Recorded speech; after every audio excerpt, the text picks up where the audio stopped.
Welcome, everyone.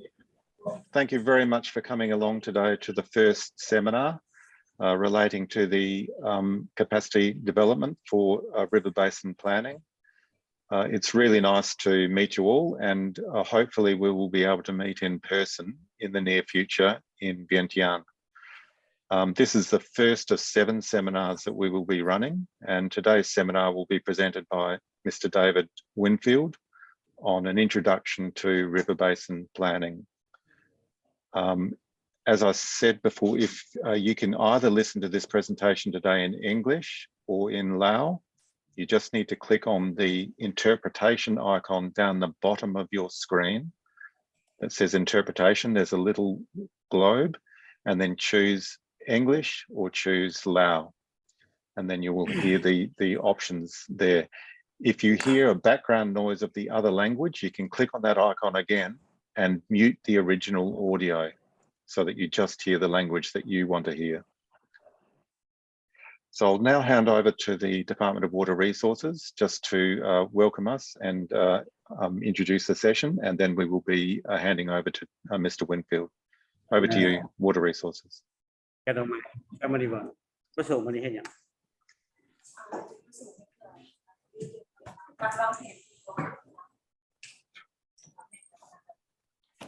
Okay. So thank you very much. Thank you. So very good morning. Very good morning to all participants. First of all, I would like to pay respect to the responsible team for this workshop today. My warmest regard to those who come from different agencies who participate in this training workshop on the basin planning. As the Secretary has already informed us, the objective of today's workshop is to exchange on the views on the river basin planning, especially for Nam Xam Basin, which is one of the activities in cooperation with AWP of Australia. So today is the first workshop of the 7 plan workshop that to prepare the planning or to provide trainings for the stakeholders to discuss and to exchange information for those who are being involved in the river basin planning. Before we make the plan, what we're going to do first, what is the first round. It's not about the planning process, but it's about the providing trainings to provide information how we do the planning, how to prepare the planning. So it's about the first training workshop that that will start the process with the Australian the DFAT and the DWR under the activities of AWP and with it the bilateral agreement and cooperation between the 2 countries. For the details of this training workshop, we are going to learn from this workshop. I think I will give the floor to the AWP on behalf of the FAT or the Australian Embassy to carry out this activity today. So this is about the first training session that we have planned, and for the next in the future we are going to have the subsequent training until the end, which is the drafting or the of drafting on the planning. So today is the first training session, and to which we invite many agencies that will be involved in the planning process and to prepare the river basin planning. So I don't have nothing to add, but I would like to give the floor to the responsible committee or the representative from the FAT or AWP to make the presentation about the backgrounds of this project and in the issues and challenges for the preparation of the river basin management plan. So we are going to focus on the details and to exchange our views. So once again, I stress that this is the first of the series of training that we plan to organize, and then we focus on the development of the guideline on the River Basin Management Plan, and so we can exchange views on the development of the guidelines. So without further ado, I would like to give the floor to the organizing committee and to follow the agenda. So thank you very much. So and I would like to declare this training workshop open from this moment onward. Thank you. The floor is yours, Mr. Dave. Thank you very much. Just checking you can hear me. Great, that's great. Thank you very much. Yeah, good day and welcome to this capacity building training session on river basin planning, an overarching introduction, and it's a great privilege to be with you today. I appreciate your time, and I hope you find the presentation very useful. The presentation comes from a guide to river basin planning, and I'll talk about that a little bit more shortly. As you know, this capacity building is part of a larger project. Dave, sorry, could you please introduce yourself? I think you forgot to introduce yourself. Absolutely, I can do. So just allow me to introduce myself. Here I am. So thank you. Yes, look, my background is as a water management specialist in Australia. I have worked in water management and river basin planning since the late 1990s, so around about 25 years. I have worked for the Australian state or province of New South Wales, which is a large state, about the size of France or Germany, very large jurisdiction. And I worked on water management and water policy with that state. And then I went to the Murray-Darling Basin Authority. The Murray-Darling Basin is the largest and most important river basin in Australia, both geographically as well as economically.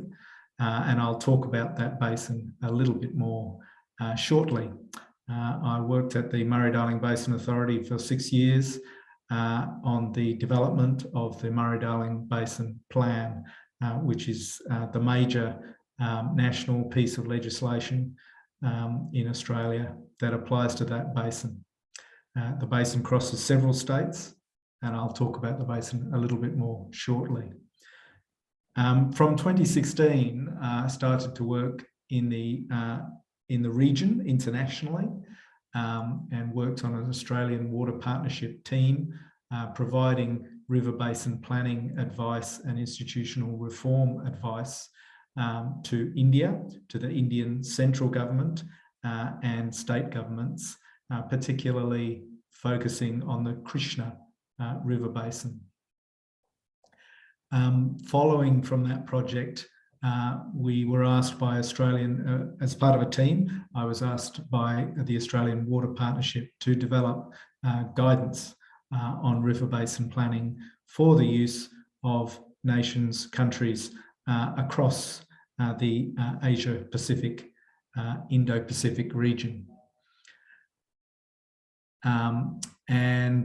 Yeah, so looking at the documents, you can see at the bottom of this slide, you can see the India River Basin Planning guidance that we developed, and also the Basin Guide, which is designed to be applied in any country in the region. These documents are available on the Australian Water Partnership website, and we can provide the links for you if you don't already have them. We can certainly organise that after today's discussion. So that's me, and what I might just do is introduce the company that I work for, that is part of the consortium delivering this project in partnership with the Lao PDR. Alluvium is a company that delivers professional services, consulting services across the hydrology and engineering disciplines, ecological, social, economic. So a really integrated package, mainly working in water policy and water management, some other areas as well. And of course, in this project, this partnership with Lao PDR, Alluvium's part of a consortium with International Water Centre from Griffith University in Brisbane, Queensland, where Peter works, as well as with the University of Technology, Sydney, Institute of Sustainable Futures, and AMPERS.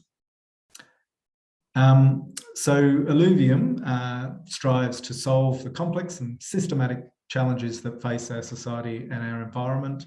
And in the slide there, you can see some of the different areas where we work: water security, urbanisation, ecosystems, sharing water, shaping communities, climate change, and using science to address our natural resources management challenges. And we work across the Indo-Pacific region, including Lao PDR, many other countries as well. So just briefly, a little bit of background to this project. And perhaps you may already be familiar with this, but I'd certainly like to connect this lecture with the project. And the project is supporting the development of the Integrated River Basin Management Plan for the Nam Xam Basin in Lao PDR.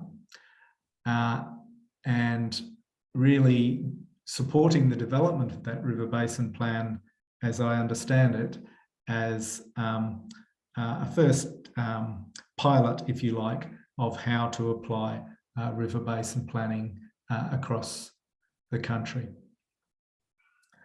So it's expected that the development of that river basin plan will inform similar processes in other priority basins.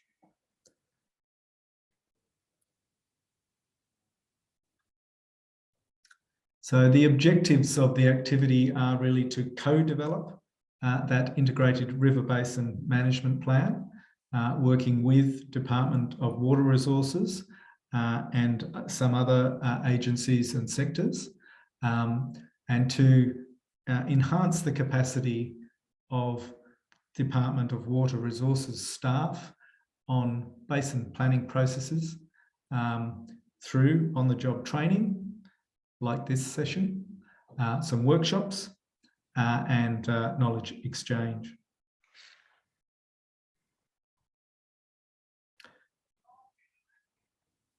So before we get into the training, any questions on the project? Yes, I just would like to ask you, I saw you show about the map of the river basin just now. Yes. It is covered for the whole basin or just the half of the basin in Lao PDR? Because as you know, Nam Xam River Basin, there are two parts. Upper part is in Laos and lower part is in Vietnam. So when are you going to do the plan for this one? You just do for a half of the upper river basin part only, or as a whole basin of the Nam Xam River? Peter, that might be a question you might be familiar with, but my assumption is that the partnership is with Lao PDR, so the work will focus on the Lao part of the basin. But as part of doing that, in river basin planning, you would be considering the downstream implications.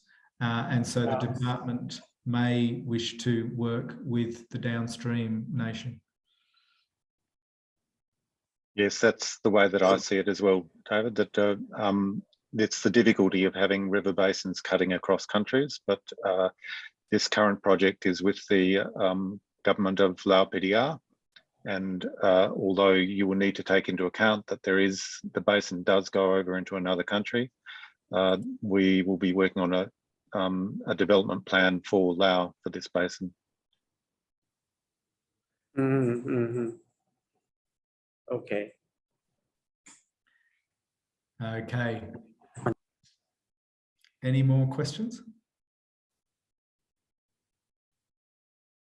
Okay, I might get into the training, and I should emphasize that there are many other activities in the project, and it's, as you've seen with the icons, the different companies down the bottom, there's many partners in the project team, and there are many activities that will occur, and this training is just one part of that. So certainly there'll be further discussion of the sorts of issues that you raise as part of the broader project. Okay. You're welcome. First of all, let's look at the overarching conceptual framework. In this project, we will be working with this framework on the left. In the Basin Guide and the talk that I will be giving today, I'll be using this diagram on the right. I do want to emphasize that essentially they're the same thing, they're just presented slightly differently. Both approaches have engagement as a core and primary part of the River Basin Planning activity. In the project for Zam Nam, you can see engagement there starts at the beginning and goes all the way to the end. You don't stop engaging. You have to engage on every aspect. The way we have represented that in our River Basin Planning guidance is we have engagement at the centre of the circle. In the project in the Zam Nam, we'll be looking at these sequential steps, which are establishing governance and a roadmap, assessing the state of the basin, developing a state of the basin report, developing basin vision, objectives and targets, developing a strategy and options to achieve those basin vision and objectives, assessing the different options and negotiating trade-offs. And I'll talk more about that as I go through this presentation, and compiling into a river basin plan. Today I'll talk through getting started, which is initiation. I'll talk through engagement. I'll talk about governance, who makes decisions and who is responsible. I'll talk about the situation assessment, and I'll talk about the process of developing a plan, options, strategies, and those decisions. I will also talk briefly about implementation and monitoring and evaluation, but in this project, those are not shown explicitly in the left-hand diagram, but are likely to be part of a river basin plan. We spend a lot of activity, a lot of resources on getting to a plan, getting through all these 1, 2, 3, 4, 5 stages. It's also important that we then follow that up with implementation and also monitoring, evaluation, adaptive management.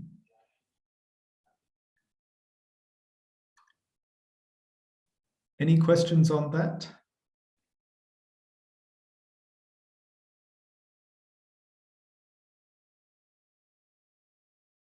Okay, I'll start to work through the process, but I'm also just going to give a bit of context at the start, global context, but also some Australian context about the Murray-Darling Basin.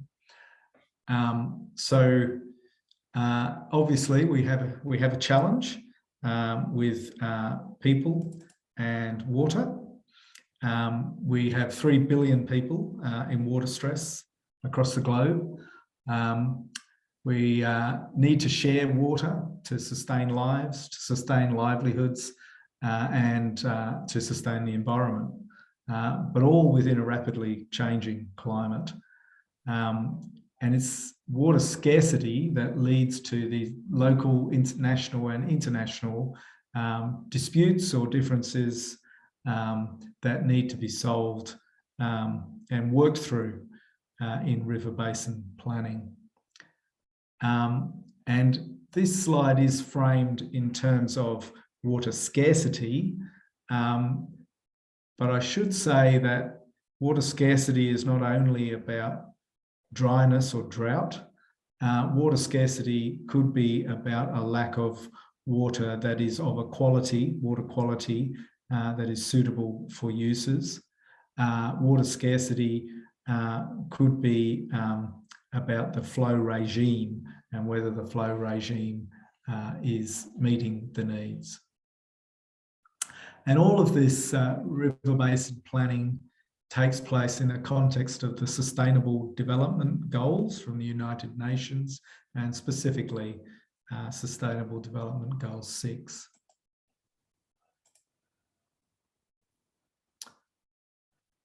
And I guess this is just some pictorial examples of the situations that lead us to develop river basin planning, the things we need to consider.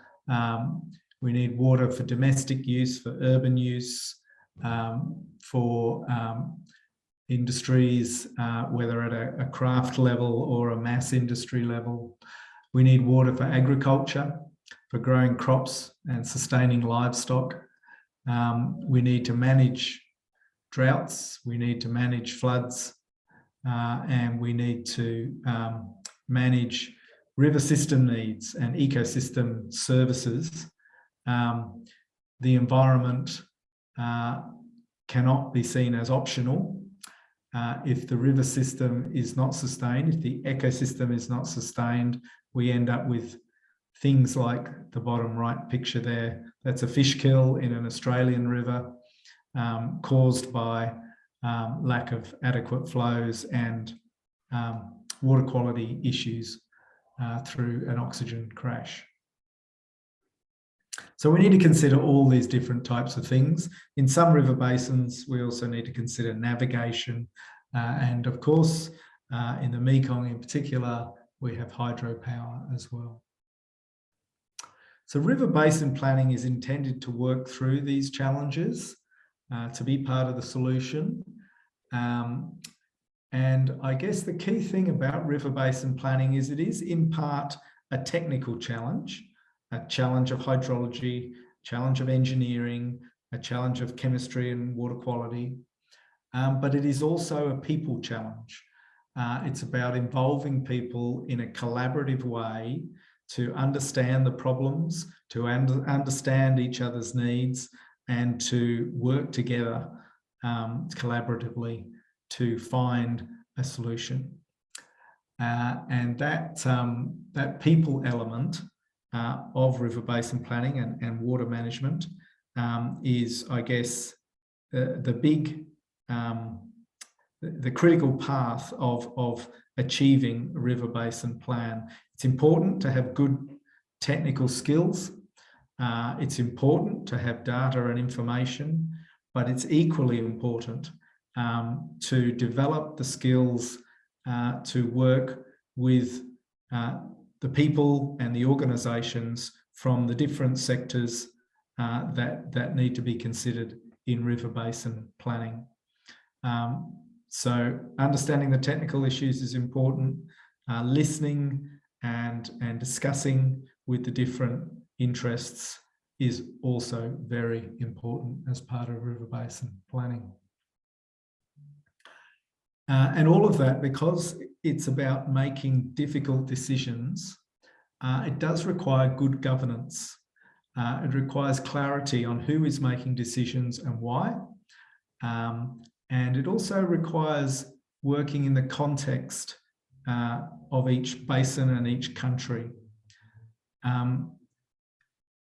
In every situation where you start a river basin planning process, this sounds obvious, but you always start the journey where you are, you know, and in each river basin or each country, each nation, certain things will be in place already. You never start with a blank page. So the challenge is, how do you work from where you are to where you need to get to?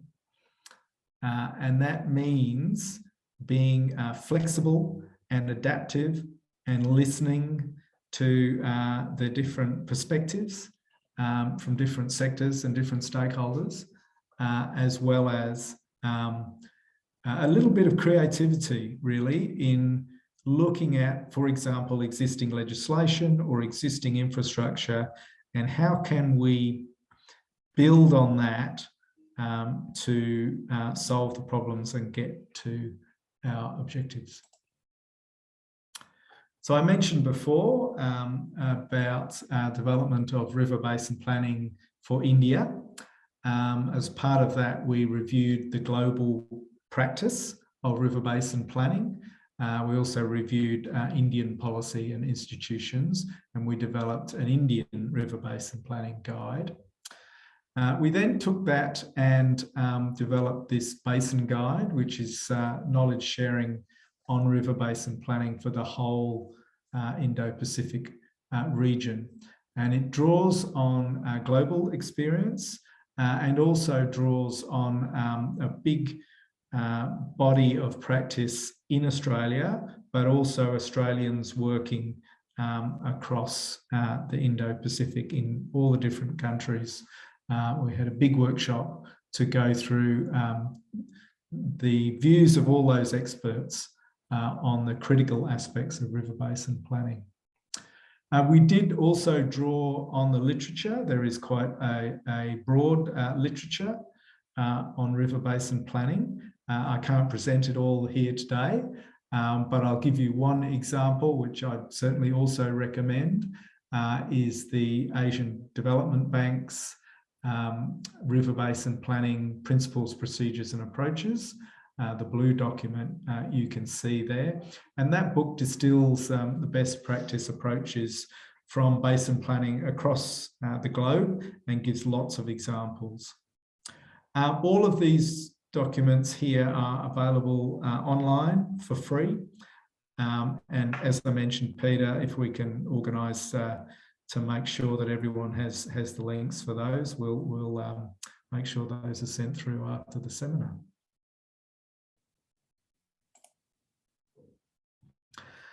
So what is river basin planning? Obviously, fundamentally, it is about managing a river basin, a catchment as a whole, managing according to the unit of surface water. But I should say that whilst I will mainly focus on surface water, the same principles can be applied to managing an aquifer, a groundwater management unit. So obviously, to start river basin planning, you need to identify your basins, your catchments, as you have done for the Nam Basin. And then it's a matter of identifying stakeholders and cooperating, collaborating and coordinating. There is a need to recognise and respect the legal and administrative boundaries and different roles. As I said, you never start with a blank page. There are already agencies, government agencies, ministries that have responsibilities, departments, they have responsibilities. We have to work with those, and often those responsibilities will overlap or intersect in some way. Also, we have the existing national boundaries, we have existing provincial boundaries. We can still develop an integrated river basin plan while dealing with the reality that administrative, national, provincial boundaries do tend to cut across watercourses and river basins and aquifers. We need to recognise that there may need to be limits on extraction. I'll come back to that in one of the other slides. Recognise the full range of beneficiaries. That's very important because, you know, the River Basin Plan can affect all sorts of economic and social activity. You know, we talked before about there might be hydropower, but there might also be navigation, there might also be fisheries, there might be environmental needs, national parks, there will be irrigation, and urban water needs, and probably others, industrial water needs. So there's a need to look at the full range of beneficiaries and to be working with the full range of beneficiaries, because a decision made may impact, may have negative impacts or positive benefits across the different industries.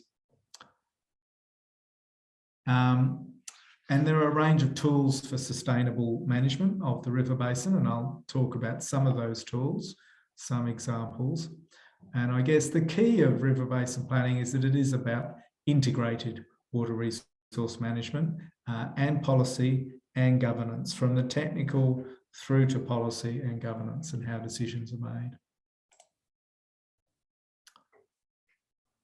Assessing impacts at a system level really helps you to have insight into the consequences of decisions as they are made, to resolve, work through upstream and downstream conflicts, to maintain productivity and economic benefits.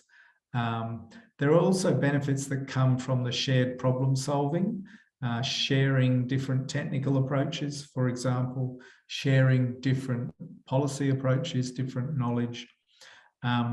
There's technical knowledge, scientific knowledge and data, but there's also local knowledge, and you will often find that the local communities have very useful knowledge of how the river behaves and what are the consequences of certain decisions. A benefit of river basin planning is to be able to aim to sustainable development. A river basin plan is developed over a period of time, might be 5, 10, 20 years. And by looking at such a long time frame, you are considering sustainability and what is the longer term impact and benefit of your decisions. And critically, also the River Basin Plan can and should consider system needs, supporting the river ecosystem and the ecosystem services that come from that river, and the economic benefits and social benefits that come from those ecosystem services, and the critical human needs.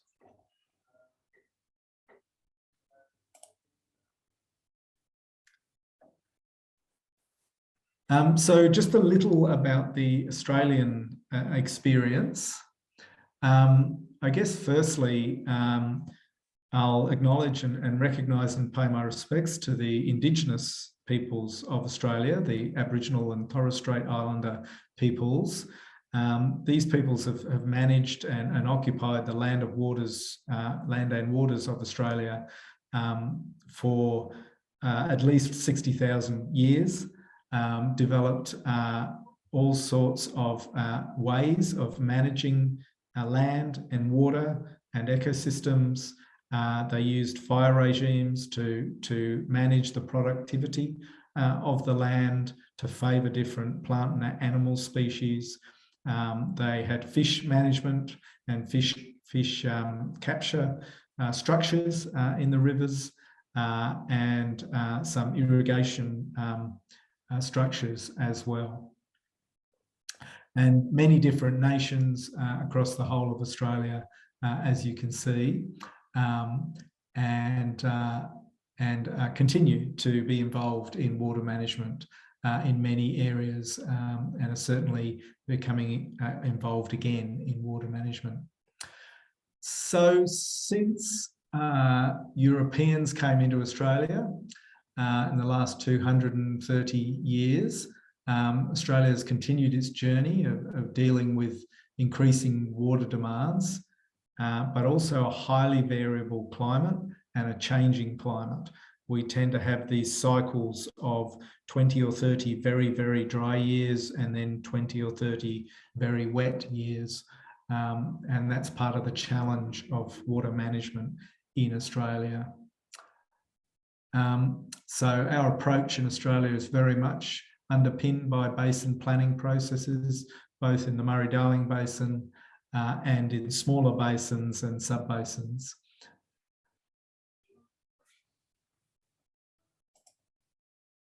So the Murray-Darling Basin, there's a map on the right there, and you can see here that we have a basin that crosses 4 states and 1 territory. The state and territory boundaries mostly do not follow catchment boundaries. And each state, which were former British colonies, they each have their own separate legislation. So that's part of the challenge. Even though they speak the same language and have a similar culture, they have different legal systems, and in particular in water, quite different approaches to managing water and water policy. So the challenge in the Murray-Darling Basin was to come up with an integrated river basin planning approach in the context that the states lead land and water management. And there's 4 states are South Australia, Queensland, New South Wales, Victoria, and the Australian Capital Territory in Canberra, where I'm speaking to you from today. So the history is that there's been collaboration in the southern basin, at least, the Murray Basin. There's been collaboration since 1917.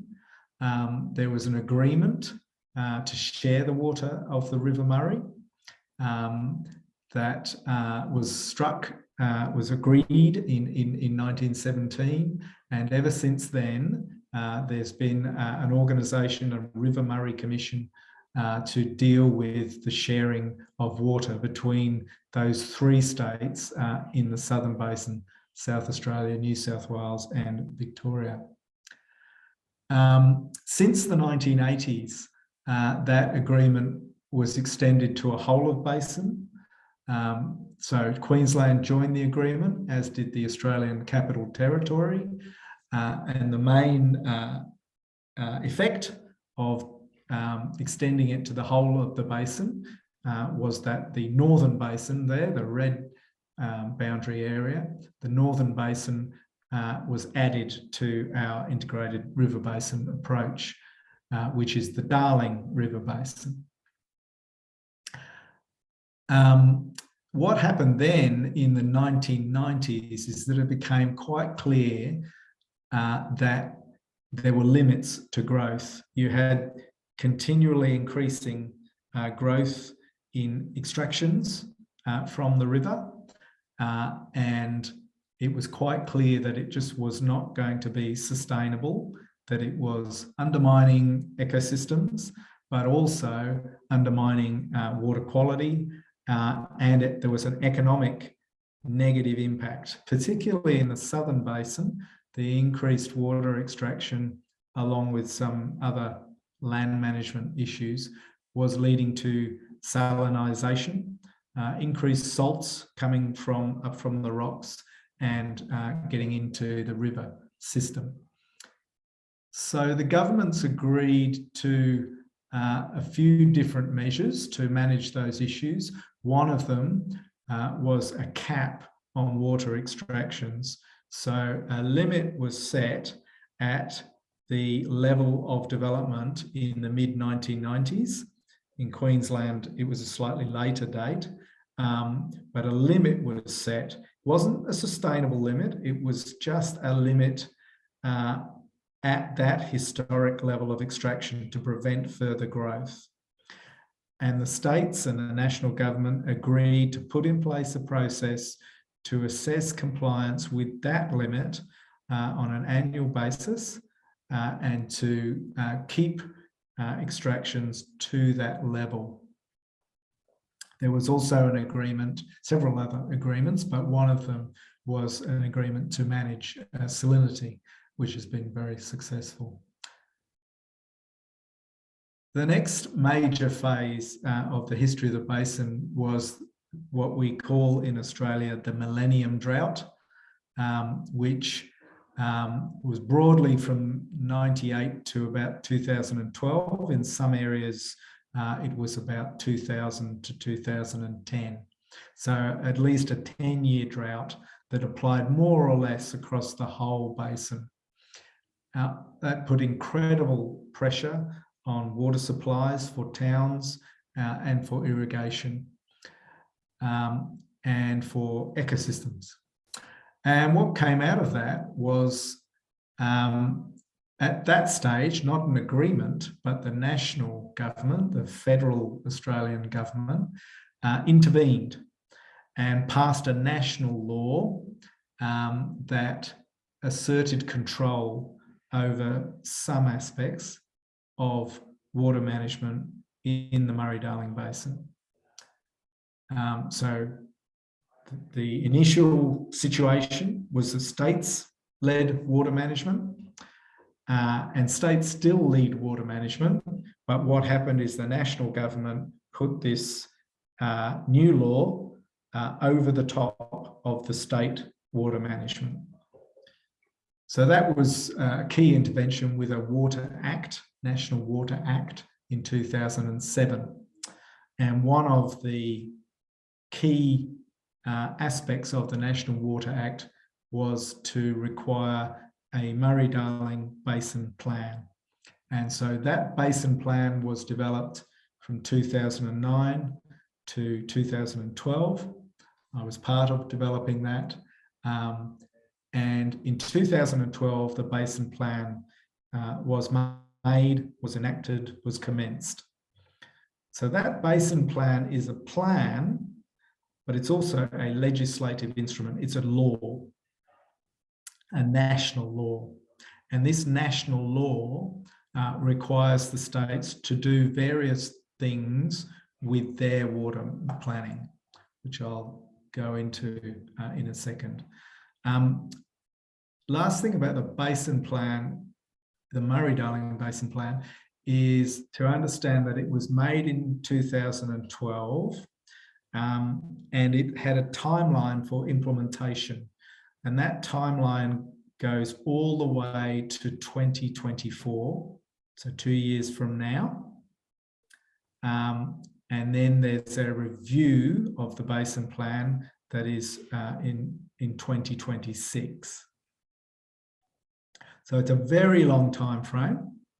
And that was because it was such a large reform, big investment from the national government, and a lot of actions required at the national and state level.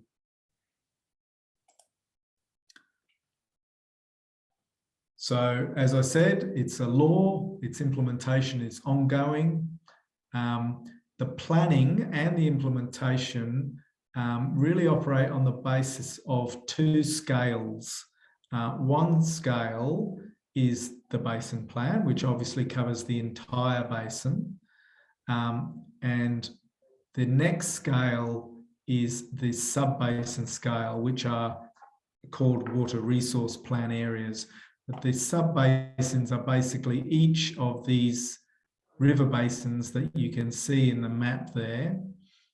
Each of those has to develop a water resource plan, which is a state instrument, but that water resource plan has to meet national basin plan requirements. And just briefly, some other key elements are that the basin plan includes objectives, includes a limit called a sustainable diversion limit, which is a limit on extractions from the river. It includes an environmental watering plan. It includes a water quality and salinity management plan. And it includes, as I said, these requirements for water resource plans. And then underneath that sit these state plans, long-term watering plan and a water resource plan, as well as some strategies that sit at a basin scale. Importantly, monitoring, evaluation and review are required, and in this example, in the basin plan, they're set into law. So every year, the states have to report to the Murray-Darling Basin Authority on various things. And then every 5 years, they have to do an evaluation of the effectiveness of the basin plan. And as I mentioned, there'll be a basin plan review in 2026. The other critical thing was community engagement. These people in this map are part of the Basin Community Committee, which is representatives from across the basin who advise the MDBA on regional opinions and views and regional issues. In the consultation for the basin plan, some mistakes were made and there was quite a lot of opposition and political debate, some protests, because the basin plan took that cap I talked about before and reduced the limit to a sustainable diversion limit. And of course, that was controversial. It involved moving some water from use by agriculture to the environment. That was controversial, and the Murray-Darling Basin Authority and the states has had to work very closely with local communities and industries to find ways to make that work and reduce the impact of that. In Australia, we have a water market system that I won't be able to describe in detail, but the national government invested in buying some of the water rights in order to provide for the environment. So I've talked about the Australian experience, the Murray-Darling Basin experience. In a minute, I'm going to go into the key parts of the Basin Guide. But any questions on that Australian experience?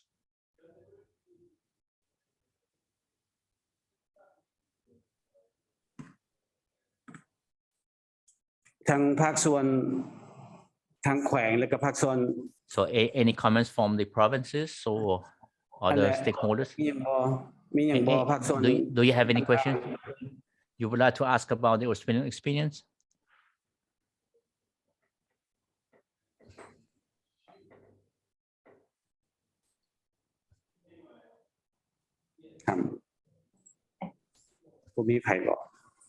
So I think there is no question for now.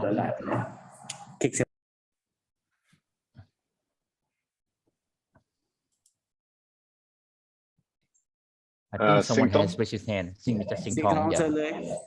Please, Sing Tong, over to you. So good morning. So my name is Sing Tong from the Department of Water Resource. I would like to express my thanks to the meeting and also to the presenter regarding the Australian experience. I would like to ask one question regarding the Australian experience, especially for the management of Murray-Darling River, because I understand that Murray-Darling covers many area, and there are many users, big or small users.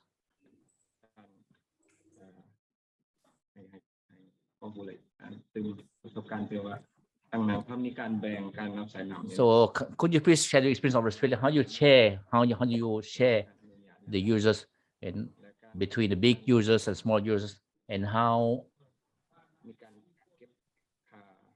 So in terms of using the waters, do you charge for the users from water use? And how do you charge from the water use? The second question I would like to ask you, because you talk about the sub-basin planning. So regarding sub-basin planning of each for the Mali-Darling Basin, how they are integrated into each other. So with this, do you have a specific approach, or do you have the similar approach with the whole basins, or they have the specific? Do they have the specific approach to integrate the sub-region, the sub-basin together? These are my two questions I would like to ask you, Dave. Thank you for the question. Peter, am I still sharing screen? Yes, we can see the new presentation now. Diagram. Yeah, very complicated diagram, forgive me. There are two questions, I think, there. One is, how do we share the water? And this is what this diagram is about. The second is the sub-basin question and how we deal with different sub-basins. So I'll come back to the sub-basin question. And this is jumping ahead a little in my presentation, and I'll just go to slideshow here.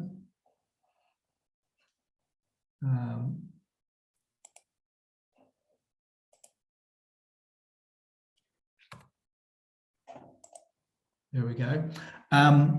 So in the basin guide, and this is one of the stages that I mentioned, the planning stage, we talk about, firstly, establish the system needs, the flow regime needed to sustain the river and set a sustainable limit on extraction, then distributing extractive shares, so the basis for allocating water to extractive uses, and then managing supply and demand. So supply can include building dams, but also there are other ways like groundwater development, recycling, and so on. Demand management is really a critical tool that we use in Australia to give clear signals to users about sustainable use and about the value of water. You'll also have operational strategies like operational planning, flood management planning, groundwater management, water quality, and so on. So I mentioned this cap, yeah, in the 1990s in the Murray-Darling Basin, we set a cap.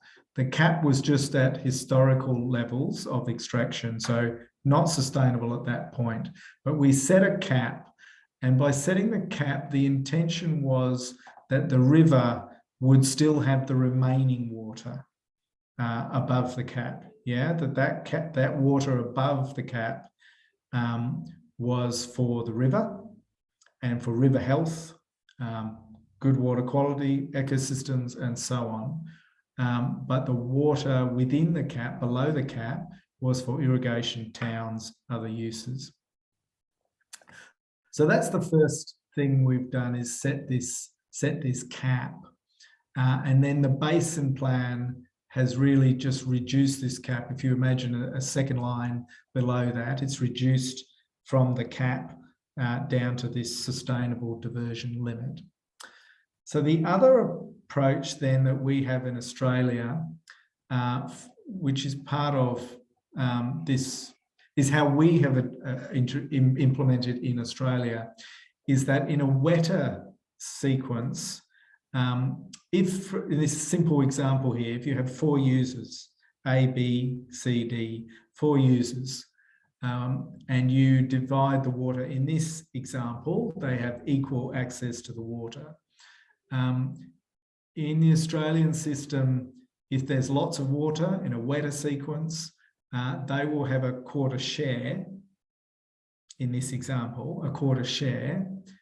And in a drier sequence, they will still have a quarter share, but it will be a smaller volume. Yeah. And essentially, very simplified, but essentially that's what our Australian system does.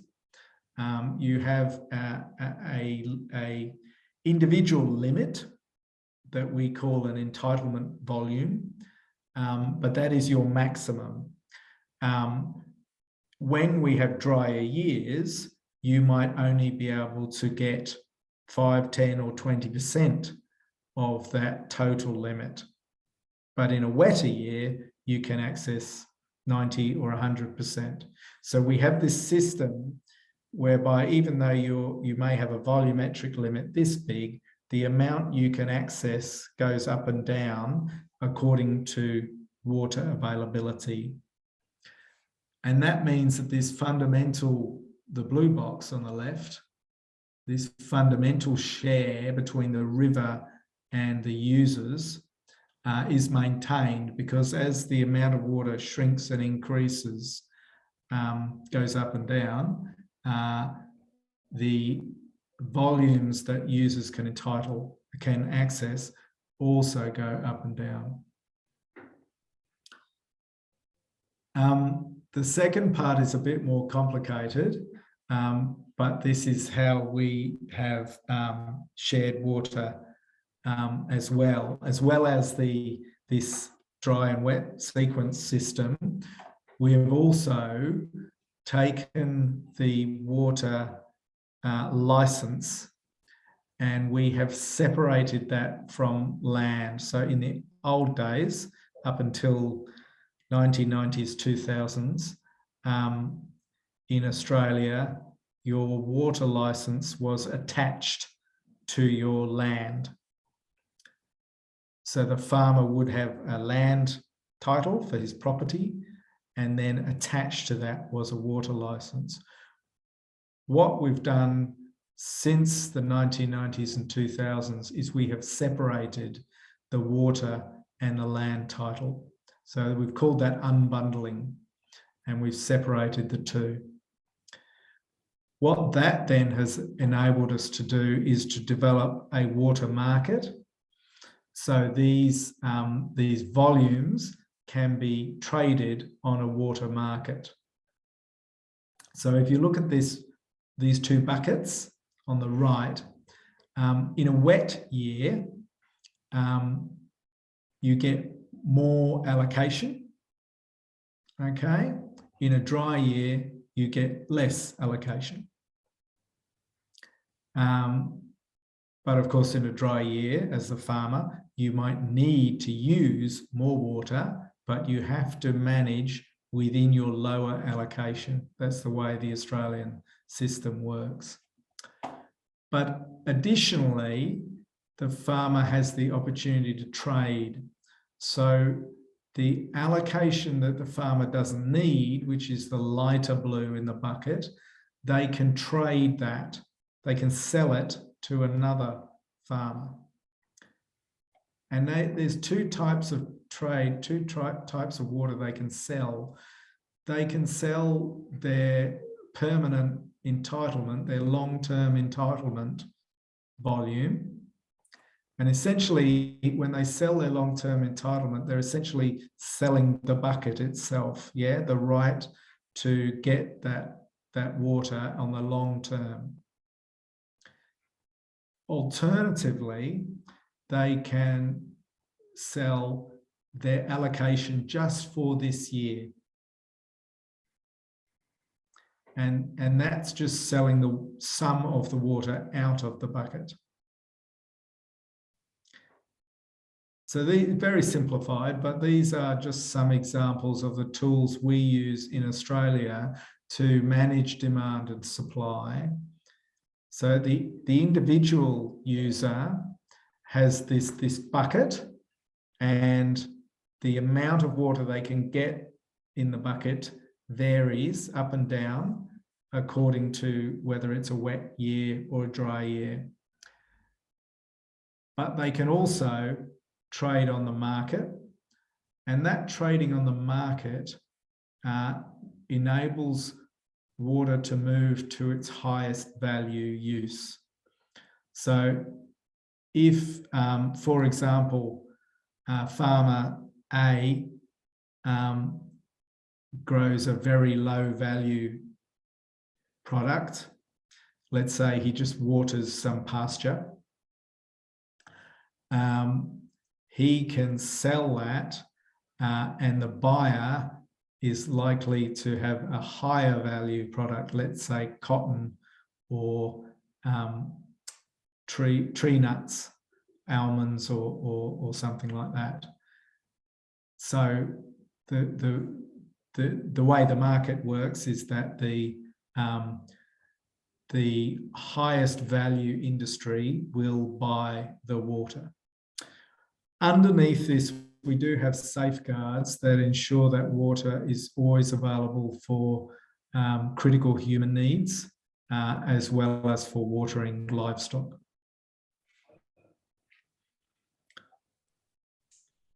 So that's how we share water. And the second aspect was about sub-basin planning. And I guess the short answer to that is that we have a system at the sub-basin that basically mirrors the whole of basin. In other words, you set a limit, you set rules on accessing the water from the stream or the groundwater. And you have this system in wet years, dry years of how much water you can access. And the sub-basin plan has to meet requirements, meet rules that are set in the whole of basin plan.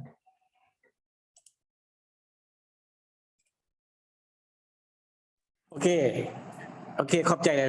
So thank you, Dave, for providing an additional explanation. Because to follow up because the question asked by Ching Tong is to follow the question that I asked this morning. Because this morning I asked you in the future when you develop the plan, because since the basin covers 2 countries, how are you going to share the waters?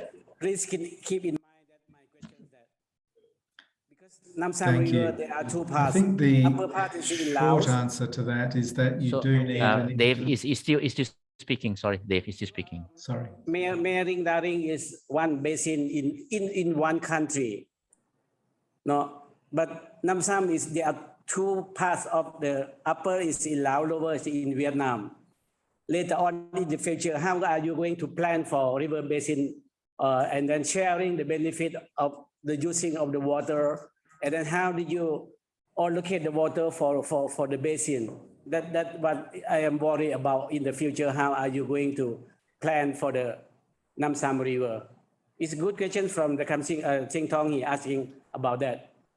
So you are get a good experience, but please keep in mind that you are in one river basin in one country. But this Nam Sam, there are one river basin across to the 2 countries. How are you going to have a good plan of the river basin for that Nam Sam River Basin? Because you don't need to answer me now, but you just keep in mind that when are you going to come up with the Nam Sam River Basin planning? How are you going to do with that for the future planning of the river basin? How is the water allocation for upper part and lower part? So if you have a river basin planning only upper part for Laos, it means that your river basin planning is not complete.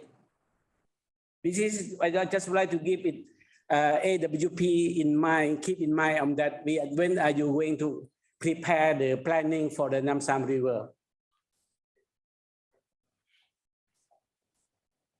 So my question is, how this training today or seminar today is linked to your next planning or next seminar or next training about the water resource assessment?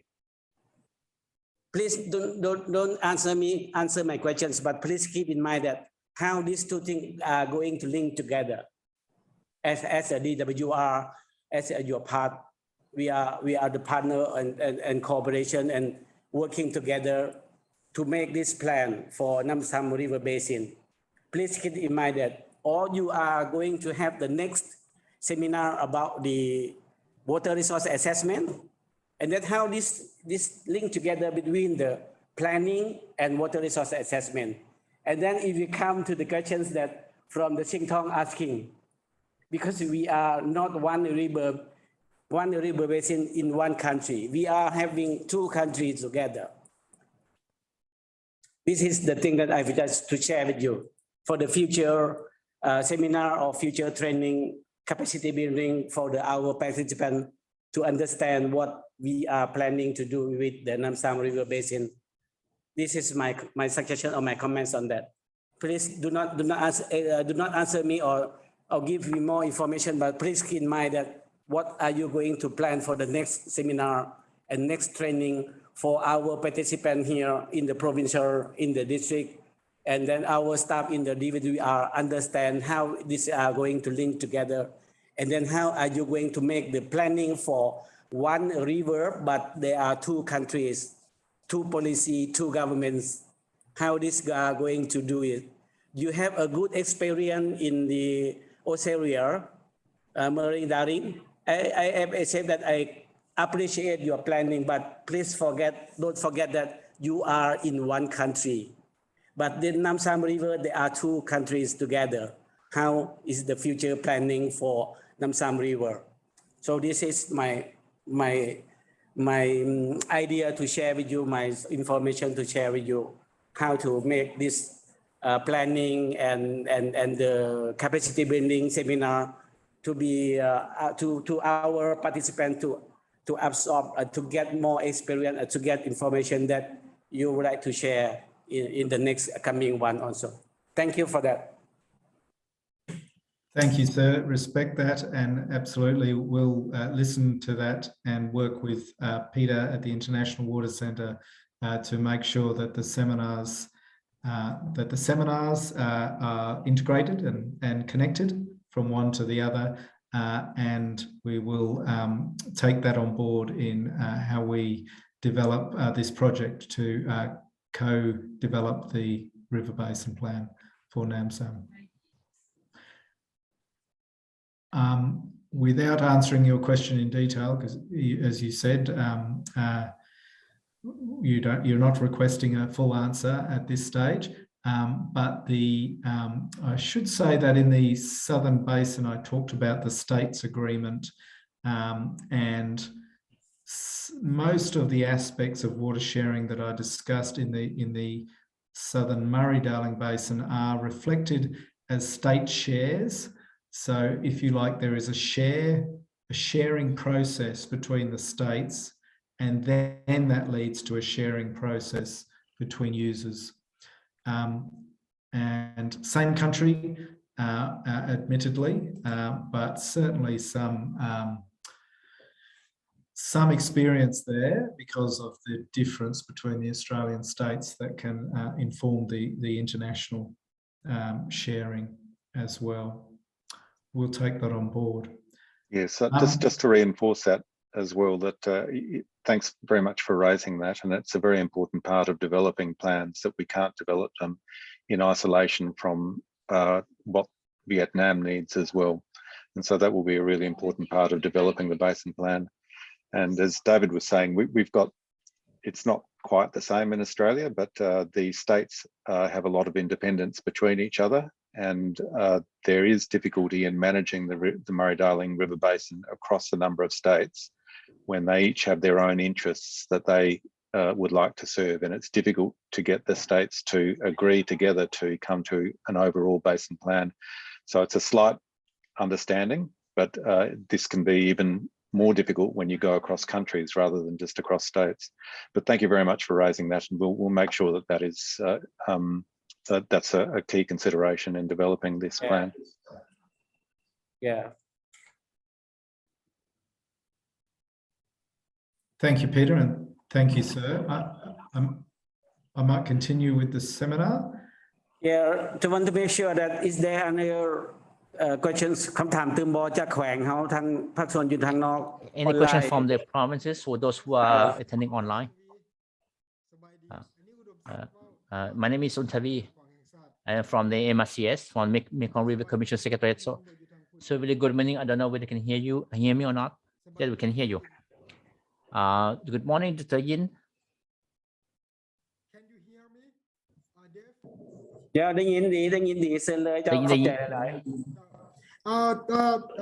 Dave, My name is Udom Sak from Lao National Mekong Committee Secretariat.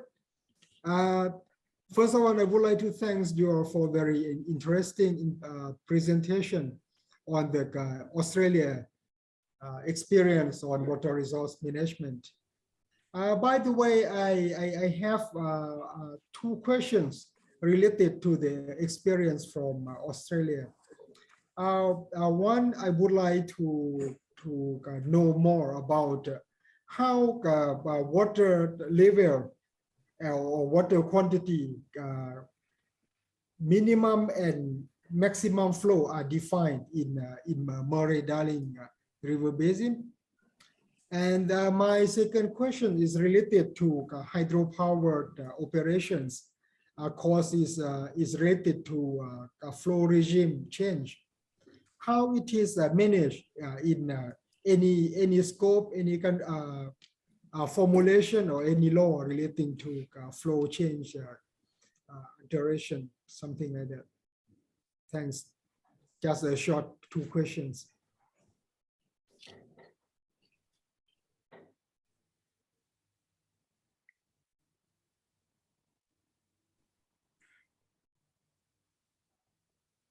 Dave, over to you. I didn't hear the translation of the question, but are you wanting me to continue with the seminar, or is there a question? Oh, sorry, because I thought that Udom Sak.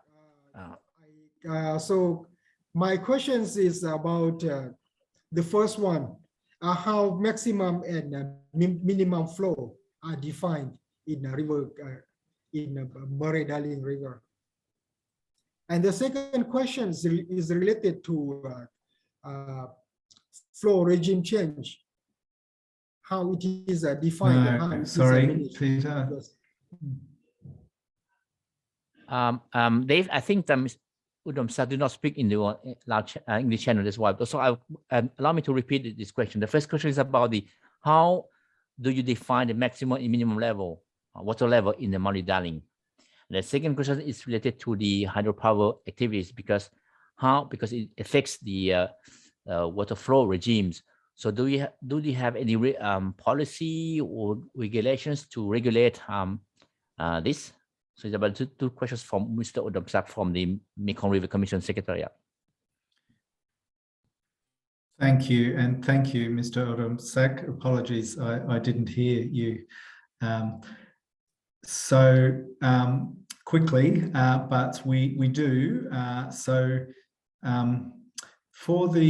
In the Murray-Darling Basin first, the minimum maximum question, we instituted the CAP in the 1990s, and then in between 2009 and 2012, when we were developing the basin plan, the Murray-Darling Basin Authority did extensive hydrological modelling. So there were individual models for every subcatchment. They had to, do a lot of computer work to link all those models.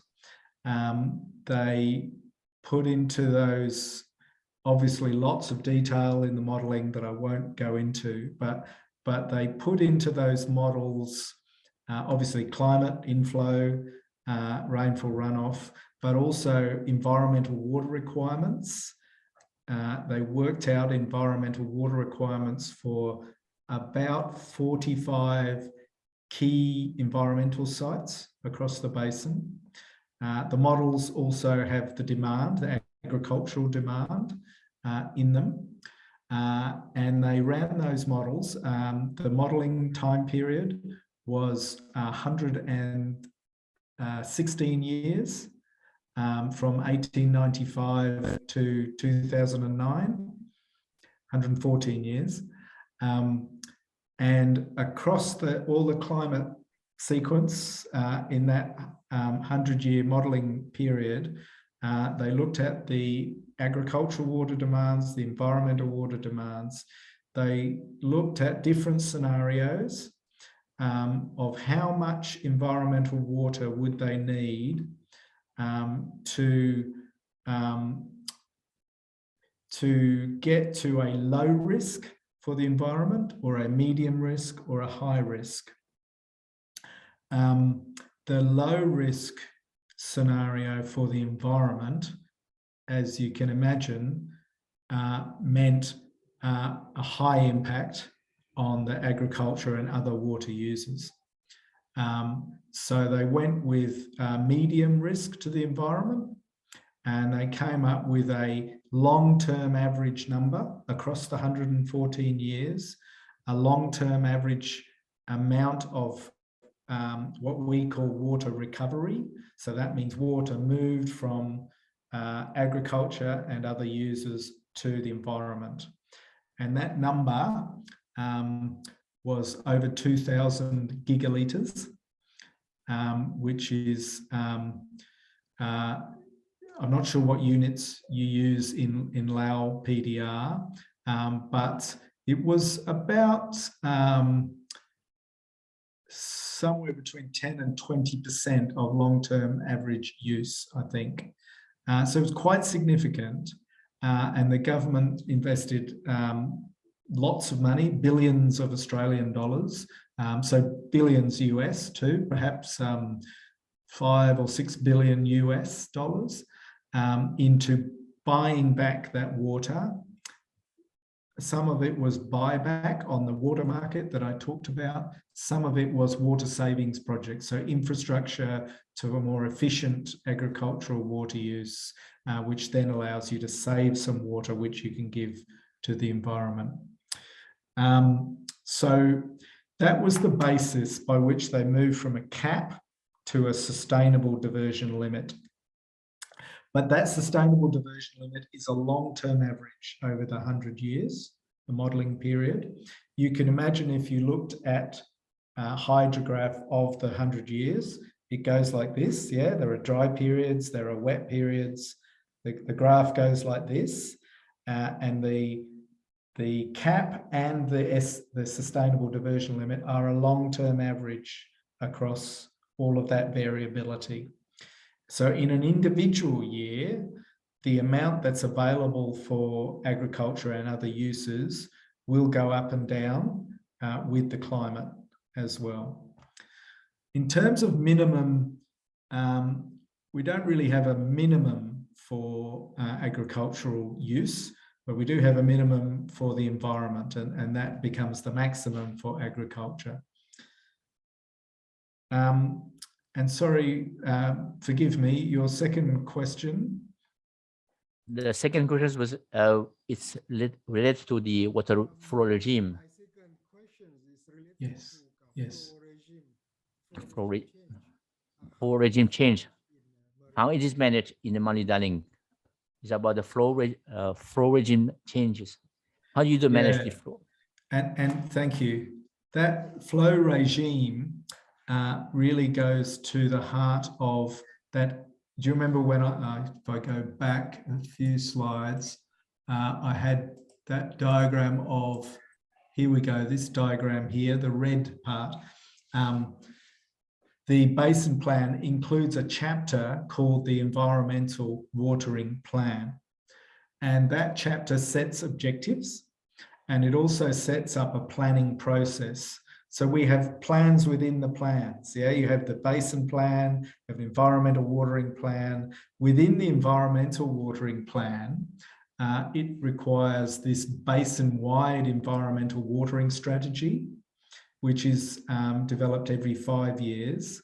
And then it also requires, at sub-basin scale, these long-term watering plans, okay, which are also developed every 5 years. And the states are responsible for the long-term environmental watering plan for each sub-catchment. And what those plans do is they set out objectives, but also the environmental water requirements, the flow regime that the environment requires. So, for example, they might deal with floodplain vegetation, water birds, and fish, okay? And they look at what is the environmental water requirement for each of those. And it will be, for example, fish will need good base flow, low flows, but also fish will need what we call freshes or medium flows every now and then. The vegetation, the floodplain vegetation, of course, needs the flow to come out of the channel and across the floodplain.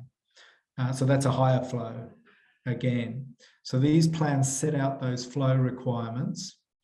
And then with the water that was recovered for the environment that I talked about before, that water, they then try and deliver that water from the dam down the river to meet those environmental water requirements. So that's the simple version. Because of time, I can't really go into more detail, but that's how we deliver the flow regime.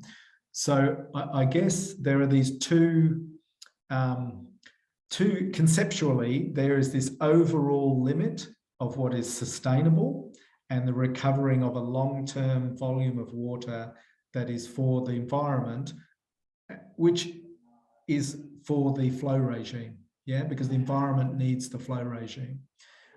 So there's this long-term average element, and then there's this 5-year planning horizon.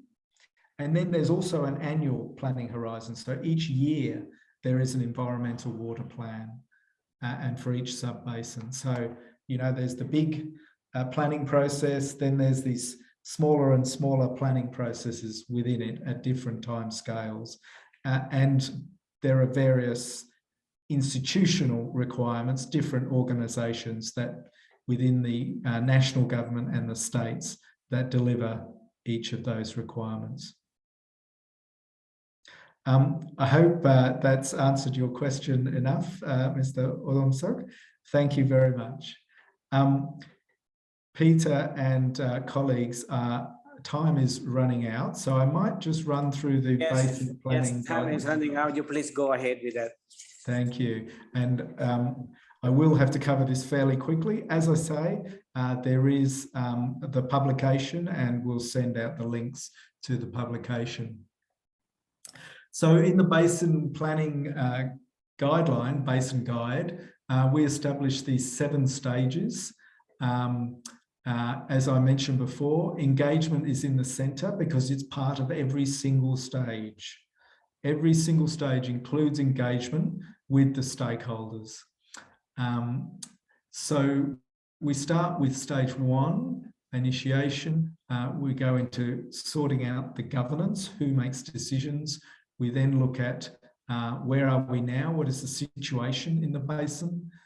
We then need to plan, and planning is about considering different options to achieve our objectives and deciding strategies for that, and trade-offs, because you can't have everything. There'll be some winners and losers. We need to find out how we can optimise between different interests in the River Basin Plan. Implementation is key, and monitoring, evaluation and review is key. So I'm just briefly going to go through each of these stages. Starting the process, initiating, is really a process of understanding why. Why do we need to do a River Basin Plan? What are the problems? What are the issues? It's about building a network of support and leadership. And it is very, very important to get that leadership and to build a coalition of support. The gentleman raised international basins, another country, building that support for the process across that international boundary will be important. It'll be important across provinces and across sectors, power, agriculture, industry, urban, all of those sectors. It's important to build that support. It's important to be clear on scope. Which issues and which problems will the River Basin Plan try and solve? And it may be that there are 20 problems and initially you only aim to solve 5 problems out of 20. It's important not to try and solve everything in one go, and to pick the priorities, which might be based on what are the highest risks. Also, an important part of this initiation stage is to develop a basin vision. Where do we want to be? What are we trying to achieve? And what are the objectives that fall underneath that? So, for example, a vision might be a sustainable river basin that supports the needs of all provinces or countries or sectors.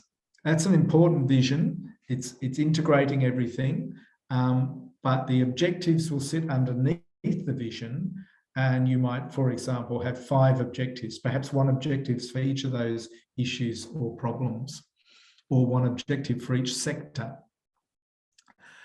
Developing that vision and objectives, it is important to do that with all the different stakeholders, so including Indigenous peoples, the community, industries, urban stakeholders, and so forth, and to be inclusive about how that is developed. It's not something that can be imposed on all the different stakeholders. There needs to be consultation with each of them to make sure that you're delivering those needs. For example, if you only focused on agriculture, then you might not end up considering what is needed for hydropower. Or if you only focus on hydropower, you might end up taking away some of the needs that agriculture has. So that's initiation. Engagement, it's in the middle because it needs to be ongoing in every stage of this cycle. So the first thing is to identify who needs to be involved. It's important to map out all the stakeholder groups and develop and implement a stakeholder engagement plan. So a stakeholder engagement plan would say, for example, in this basin, there is hydropower, there is agriculture, there's 2 key cities, and maybe there's a connection downstream to Vietnam or Cambodia, and those are the stakeholders that we need to engage with. And the engagement plan would say for each stakeholder group, how will we engage with them? Will we meet individually with them? Will we get them all together in one committee? How will we engage with them? What's our objective there? What stages will they be involved in if they're not to be involved in all stages? As mentioned before, it's important to be inclusive here. For example, women may be a key part of certain industries or agriculture, and if women are not involved, their needs might not be taken into account. Minorities will be a similar situation where it's important to consider their needs, Indigenous peoples and peoples with disabilities and so on. Melita Grant, who's in our project team from University of Technology in Sydney, she will work with you on these engagement processes and how to be inclusive. It's important to share the available information to the greatest extent possible so that all stakeholders can understand the information, and from understanding, you get a greater prospect for gaining agreement. Again, part of this is seeking and maintaining political leadership and support. Regardless of the type of political system in each country or each basin, it's important to get that support to maximise the chances of the basin plan getting adopted and achieving its objectives. Once you've got the stakeholders engaged, it's important to identify their values and what their objectives are, and also to consider how you will engage with them. Governance. Governance, as I said, is really about who makes decisions and who is responsible for each decision or each action. So it may be that one body is responsible for making the decision about finalising the basin plan, but perhaps a different organisation is responsible for implementing part of the basin plan. Also, governance involves consideration of organisations, but also committees, for example. You might have a committee that brings together 3 provinces or 2 nations, or brings together different industries. And that committee is responsible perhaps for making the decision, or the committee might be responsible just for providing advice, and the ultimate decision is made by, for example, a minister. Part of developing a governance system is getting the enabling environment right. And the enabling environment includes the legal and regulatory framework, clear obligations and roles for the different institutions, the different organisations, but also links to inclusive stakeholder engagement and transparency and accountability. Any questions about initiation, engagement, and governance?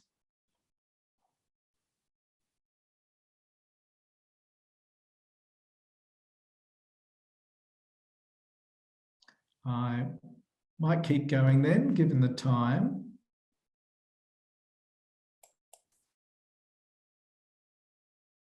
Okay. Stage 4 is the situation assessment. Essentially, where are we now? What is the current status and trends for our surface water and groundwater?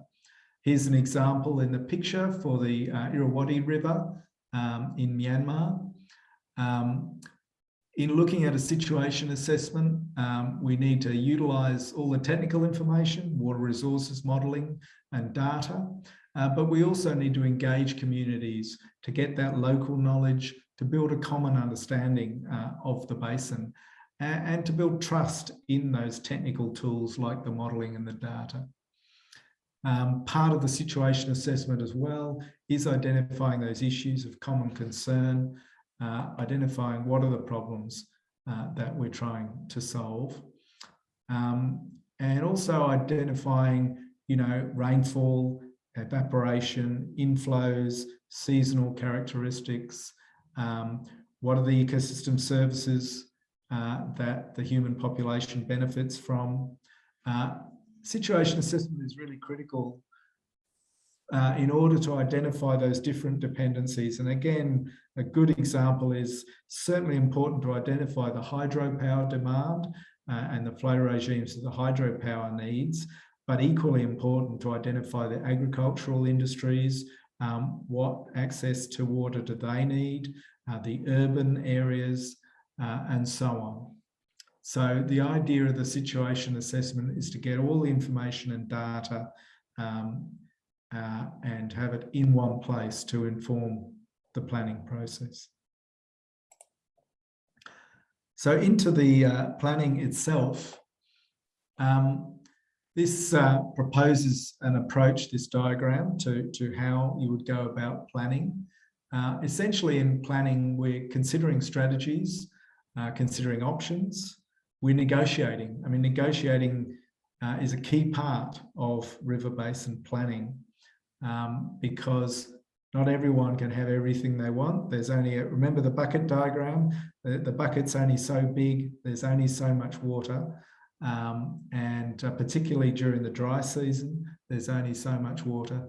And we need to therefore negotiate trade-offs and compromises and make decisions about between the options and about the strategies. So this process here suggests a way to go about that.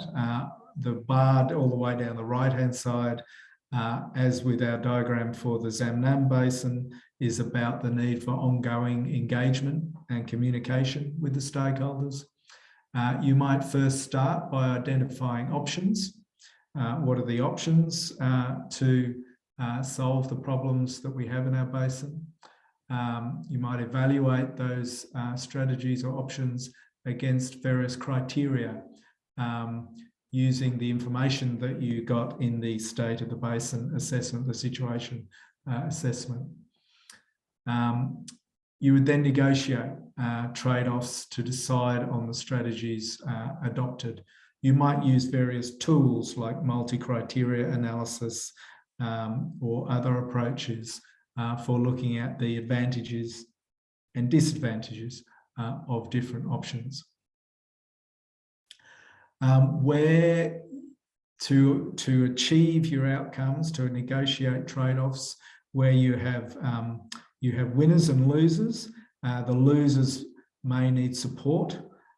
Those who can't when you look at the River Basin Plan and there simply isn't the water to deliver what every sector or every interest needs, those who are missing out may need support. For example, to deliver the hydropower flow regime or the fisheries flow regime, there might need to be restrictions on agricultural access to water in a certain month or a certain season. So how can you support the agricultural industry to be able to get through that? For example, you might help them to build dams or storages or tanks to get them through that season in order to provide the flow regime for the fisheries. That's just an example of how you could support those negatively impacted. It's important also in the planning to identify the responsibilities for implementation and how it would be implemented. And then to integrate those selected strategies into a basin plan. This diagram here is similar to the one I presented before, and essentially about establishing system needs, the flow regime that's needed to sustain the river, and set a sustainable limit on extraction, and then distributing shares underneath that limit to be able to access the water, and managing supply and demand as a way of outlining how those shares will be used and how you will deal with dry sequences and wet sequences and so forth, and flow regimes. There'll be a range of operational strategies for various issues that will support that basic sequence there. So that's some of the planning processes that you might use. And I obviously am talking at a very high level here, and we'll work through the project, we'll work through more detail in some of the other seminars, the capacity building seminars, and in the actual co-development of the Nam Basin Plan. I've got, I think, 3 or 4 more slides. So I might skip this question and then just ask for the questions at the end. Just talking about implementation, once you've made a plan, it is critical that it's implemented. The world is littered with plans that have sat on the shelf, and implementation is really critical, and it's really important to give that focus and resources, and to have good governance in implementation of the plan. How do we make it happen? Resourcing, clear responsibilities and accountability for basin plan implementation are important. Regulatory regime, compliance and enforcement. If you set rules, if the plan sets rules, there needs to be a clear organisation that's responsible for making sure that those rules are implemented. There needs to be checks that the rules are implemented, so auditing and that kind of process. and there may need to be compliance and enforcement as well. The community may have a role, or the industry may have a role, and there is also the importance of adaptive management, which we'll come to in a minute. This diagram here is just an example around one aspect of implementation, which is regulation, compliance and enforcement. Excuse me, in Australia and in many other parts of the world, this is one aspect of best practice in regulation, compliance and enforcement, where you focus a lot of resources on educating the water users on how to comply with the rules. You support them and encourage them. You might have economic incentives. And if that doesn't work, then you move into caution and compelling and requiring actions. And ultimately, if someone continues to break the rules, well, then you move into an enforcement and prosecution space. Importantly, all of those different aspects reinforce one another. Another key part of implementation that we have found in Australia is to make sure that there is a table of accountabilities. That's first point there, that each organisation is very, very clear on what they have to do and when they have to do it, and that is reviewed regularly. So the last stage is monitor and evaluate. And I say the last stage, but in fact, it's simply the last stage in a cycle. And when you monitor and evaluate, you then move back into your initiation of a new cycle, and all of the stages recommence with engagement at the centre. Monitoring, evaluation, reporting and adaptive management are a critical part of learning from our implementation and practice and how we can improve over time. They're also important as part of that accountability and transparency in implementation. They do need to be underpinned by good arrangements for data sharing and information management as well. The picture there is an example of the Murray-Darling Basin Plan evaluation. And in the Murray-Darling Basin Plan, it actually requires that every 5 years, the Murray-Darling Basin Authority it does an evaluation, carries out an evaluation of whether the plan is effective and how it could be improved.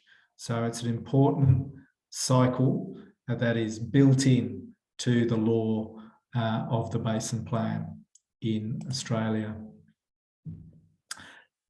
Just one example, I don't know the details of this, but I'm aware that there are some groundwater management plans.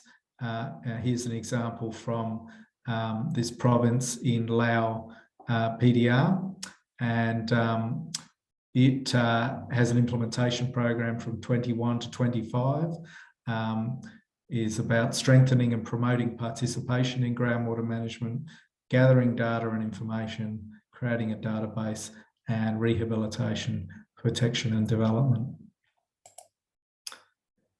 So the Basin Guide can be applied at a range of scales. There's a need to consider the context. You start where you are. Consider the geographic context, the national context, the international context. Identify those priority areas, those priority issues and problems that you want to solve and how to get started. Consider the stages in the cycle that we've talked about, key actions and outcomes. And we look forward in our team, our bigger team, Peter and I and many other colleagues, we look forward to working with you this year on developing, co-developing a River Basin Plan for Nam. Any questions across any of today's presentation?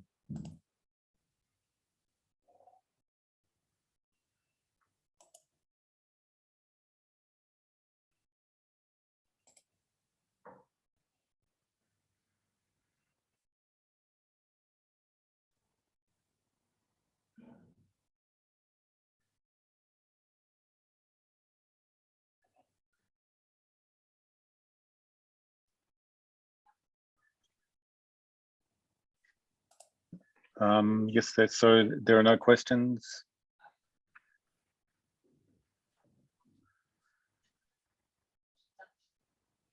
If not, we could move to finish up the seminar for today. I must apologise as well that I didn't introduce myself earlier on. So my name is Peter Wegener, and I work with the International Water Centre at Griffith University in Brisbane. I've been involved in delivering our Master of Integrated Water Management and Master of Catchment Science program for a number of years, and I will be helping out with the delivery of the capacity development aspects of this project. So I'm looking forward to meeting you all in person as well when we can come to Lao PDR to visit you.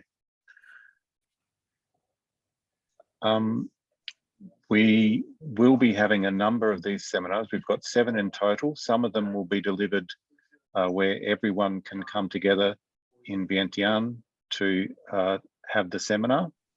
There may be presenters still delivering from Australia, but at least everyone in Lao would be able to be together in the same room. We will do that for 3 of the seminars, and another 4 of the seminars, well, the remaining 3 seminars will be delivered like we have done today. But I think that we will try to organise the next seminar when we have a face-to-face meeting where the team from Australia can visit you in Lao. And I think that will really allow us to discuss some of the issues that you've raised here as well. Thank you. And it will help to get to know each other, and also to start developing the other part of this capacity development program, which is working with on a one-to-one basis with individuals within the Department of Water Resources as well, and with matching that with team members from Australia. But thank you very much, David, for your presentation today. You covered a lot of ground, and it's really outlined the overall basis of what the River Basin Plan this project will deliver as well. I'd just like to hand over now to the Department of Water Resources to finish the presentation today, and if you've got any feedback or comments. Thank you very much.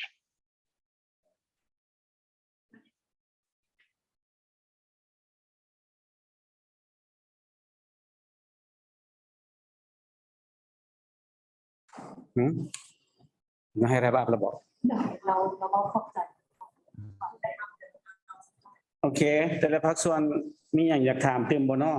any feedback or any comments from other provinces?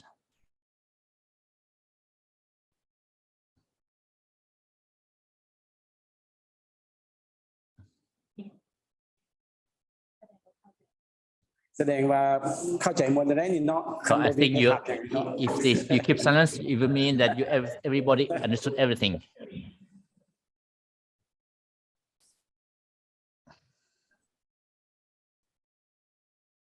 But before I close this session, I would like to ask one question to you. But before I close, I would like to ask the participants whether they have any further questions, whether they understood the objective of this training, or whether they would like to ask any questions or make any comments on today's training.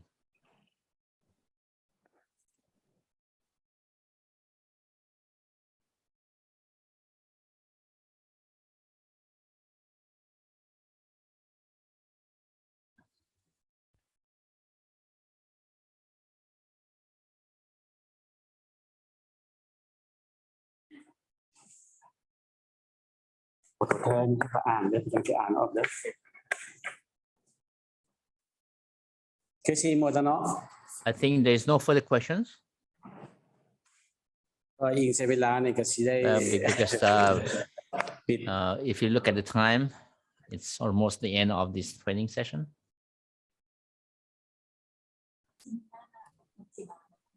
I'd just like to say thank you to everyone for the opportunity to talk with you today, and look forward to working with you.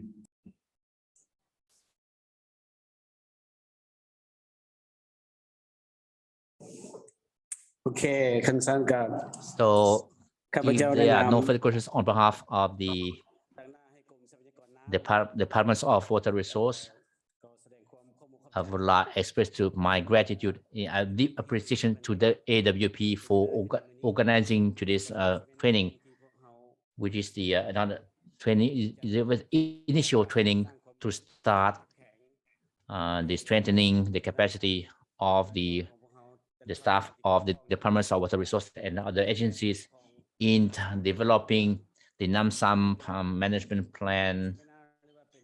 This seminar is an initial stage before we go into details of the planning.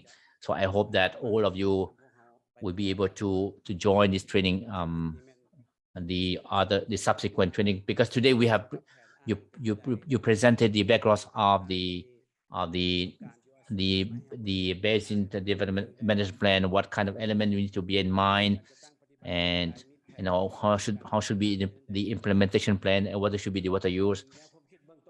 So it's about the initial idea, and it's about the initial experience that were presented by the Australia during this first training. I hope that for the subsequent training you will spare time to join the training and to build the capacity of the staff in the preparation of the Nam Xam River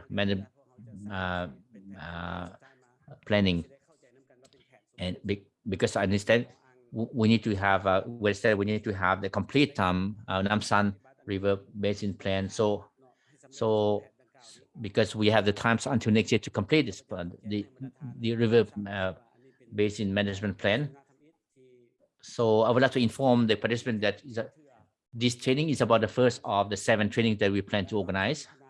So we will have so the responsible committee will be the Departments of Water Resource. So I would like to inform all the participants who are participating in this training session. For the second, so please, because we do have the plan to inform you when will be the second or third training session. So I hope that you provide good cooperation in attending this training, and because for the subsequent trainings you will learn more about how to make the plan and how to develop the river basin plan management plan.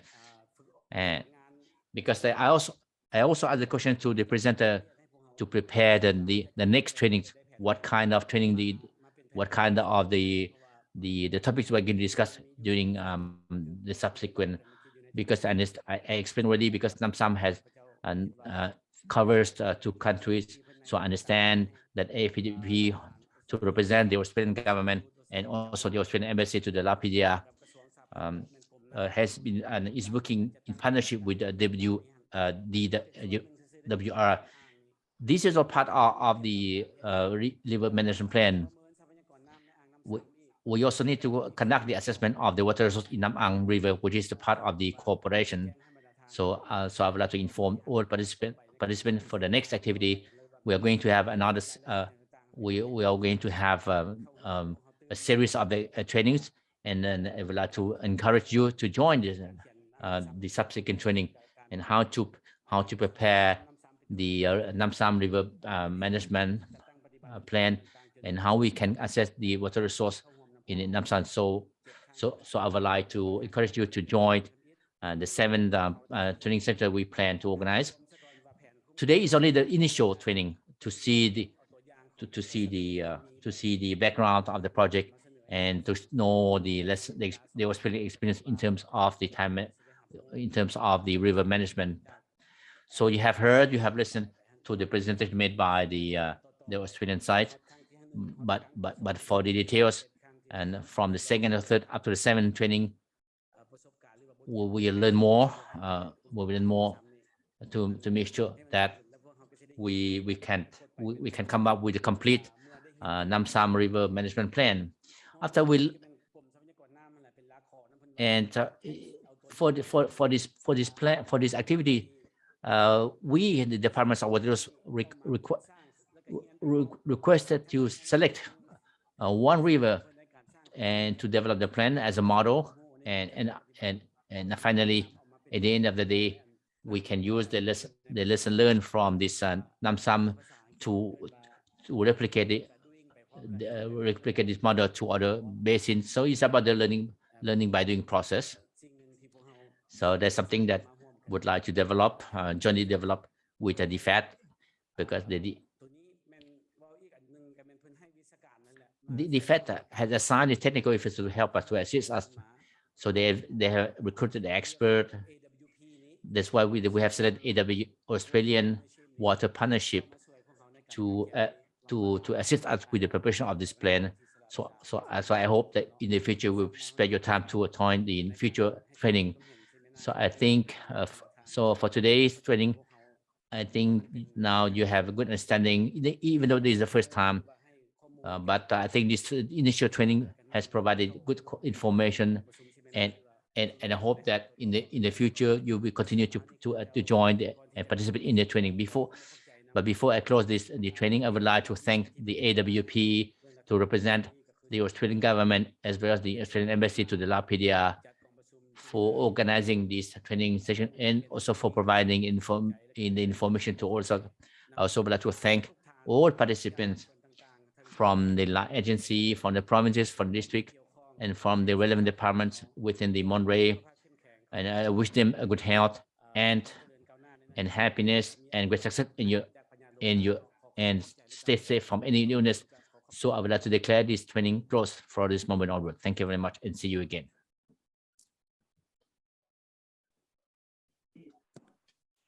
Thank you very much, everyone. I will send a copy of the links to the recordings to you, and also the documents that were mentioned. Thank you very much, and I look forward to seeing you again soon. Thank you very much. Yes, thank you very much. Thank for that. Thank you. Bye-bye. Bye-bye, everyone.